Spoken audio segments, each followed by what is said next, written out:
Alright guys, today I wanted to go over my Coffman full pipe setup and then to go with it my cooling lines. So this thing was quite a pain actually to get in here. So one of the major issues was that I had these larger fasteners that I bought along with the Roz lock washer, which is a lot thicker than the normal washer also, which is all fine until you put this half pipe that gets so close to the fastener on the bottom. So the issue is that the pipe wouldn't actually go on, like the stinger wouldn't go on because it was hitting the fastener. So I took a Dremel, ground it down a whole bunch. That didn't work, so I took another washer out. It still hit. So then I removed the Roz washer in the end, and it ended up barely fitting. So that was a serious pain and not a lot of fun. I messed with that for probably a good hour to hour and a half, and then that finally all worked, and then this stock hose wouldn't go on, so I had to stretch it all out and put it in the sun. So that was kind of a pain also to go to the water box, so that was kind of a pain. And then be very careful with this mount bracket also that supports the pipe, because it will easily get stripped out, and if you do, you're gonna have to re-tap it, and it's all really soft aluminum. So the other issue that I had was on the head pipe, these two studs that come through here.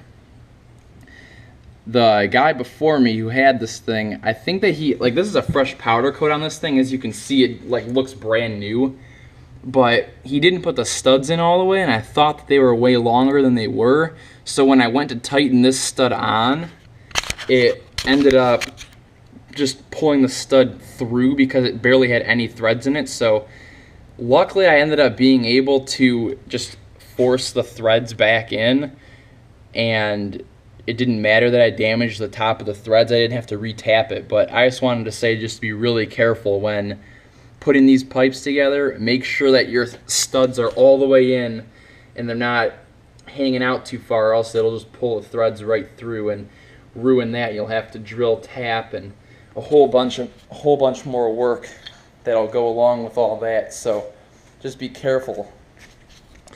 So the next thing, which is like a little bit less interesting, is that I just have stock water box on it. Nothing special here. I was trying to save money, which is kind of a joke looking at this thing, because look at this thing, but I don't know. I figured I'd save $100 on an aftermarket and just see how it sounded with the full pipe in the stock water box, because I have the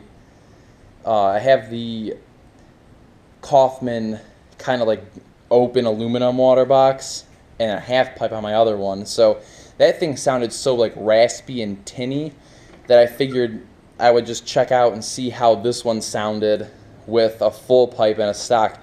Actually sounds really good. I'll get some footage of this thing running later on. It sounds a little bit more tame, but it's just more refined sounding at idle, especially when it's not like just crazy raspy and loud. So that's kind of cool. It sounds good. So for now, it all works. And up next, we got the cooling lines, which I went over in kind of my update video, but once again blocked off the second cooling port just because I didn't feel like taking it all out, because I am going to run dual cooling eventually. And then I've got my cooling out of the head, so it comes through the pump, out here, down into the manifold, up through into the head, and then out the head here, and then it goes around, down, and through to this other fitting on the back here, and then it all comes out here, and then this is where I run my pisser off of. So I've got a three-way fitting, and instead of giving the stinger and water box the straight through, I made that take the 90 and straight through is to the pisser. So this thing flows like crazy, gets lots of cooling water out of it, and then the water box has to take that 90 degrees, so it's more resistance for the water to get into the stinger and the water box, and it's much easier for it to flow to the pisser. So I recommend doing that. just so that you're not loading up the water box, filling it with tons of water, because that actually does increase exhaust temperature. And then also when you punch it from down low, it's got to clear out all that water out of the water box to get it to finally start to be able to rev up again. So definitely it's better to have as much water as possible coming out your pisser, and then once that has enough pressure in it, then it's going to start coming out your water box and out your exhaust here. And I did run this thing, like I said, I probably ran it for about a half hour or so intermittently, about probably like 3 10-minute rides on this thing, and then I pulled the plugs and ripped the boot off, or the connector out of the boot, so that kind of ended my weekend with it. But I ran it for that long and it cooled just fine, so that's kind of how I recommend doing your cooling line, just so that you're not absolutely filling up the water box before your pisser's getting as much pressure as it needs. So that's kind of the pipe water, or kind of the exhaust and the cooling setup on this thing.